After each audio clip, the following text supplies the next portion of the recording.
iya. Bismillahirrahmanirrahim. Assalamualaikum warahmatullahi wabarakatuh. Waalaikumsalam warahmatullahi wabarakatuh. Masih dengan saya Pak Asdar. Ini untuk yang kesekian kalinya saya ganggu waktu Pak. Kami Benar. dapat materi baru nih Pak. Ini agak Ya, menurut saya pribadi agak lumayan menarik, bela negara, di mana kita tahu bersama sih, ini, inti bela negara ini banyak nih Pak.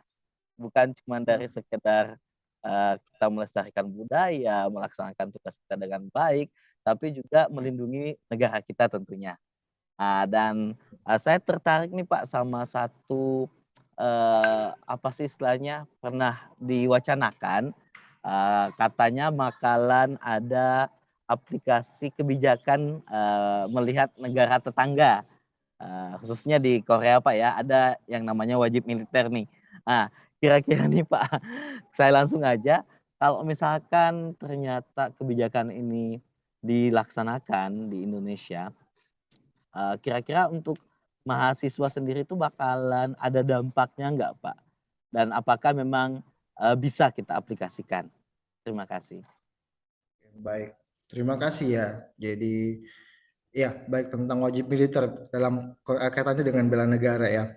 Jadi, ya ini mungkin yang perlu kita pahami lagi bersama-sama bahwa bela negara itu kan kita apa istilahnya ya?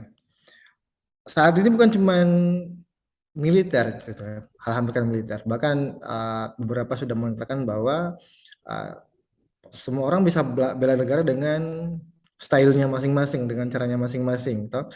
Yang intinya adalah menjaga persatuan dan kesatuan serta keutuhan NKRI. Itu kan intinya ya. Nah, kemudian yang bagian yang wajib militer. Ini mungkin yang perlu kita pertimbangkan baik-baik. Pertama, misalnya kalau kita uh, ya ke negara tetangga lah Korea Selatan, wajib militer toh. Itu karena memang misalnya pertama penduduknya sedikit sehingga yang tergabung ke dalam angkatan militernya itu kan terbatas juga. Kemudian mereka berada di ambang perang karena negara tetangga itu sewaktu-waktu bisa melakukan agresi militer. Jadi memang setiap warga negaranya itu wajib bisa dan harus siap menghadapi perang gitu kan. Nah, sementara kita di Indonesia yang relatif aman, kemudian dianugerahi dengan penduduk yang luar biasa banyak, gitu kan. Kemudian anggota TNI kita juga saya kira bukan, kalau pinjam istilah anak sekarang, bukan kacang-kacang gitu kan.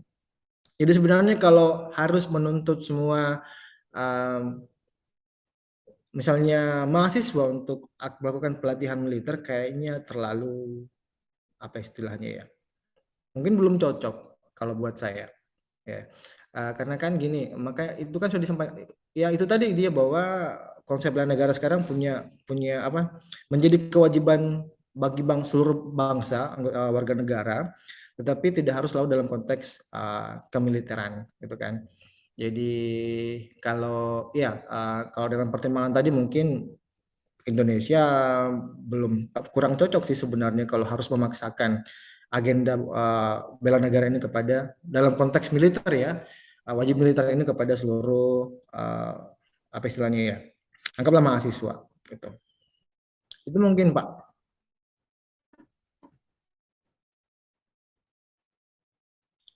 Pak Asdar suaranya hilang lagi Pak Asdar.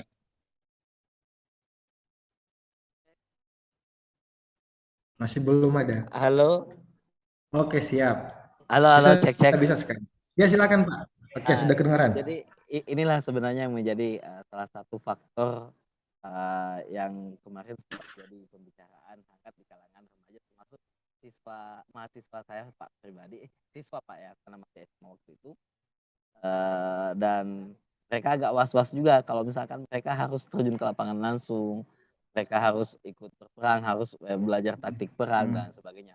Padahal kan negara kita itu udah dikaruniai banyak banget penduduk dan tentara itu sebenarnya kalau sekarang sih saya melihat, ya mereka, ya maaf Pak ya, hormat aja untuk sementara di pos, seperti itu.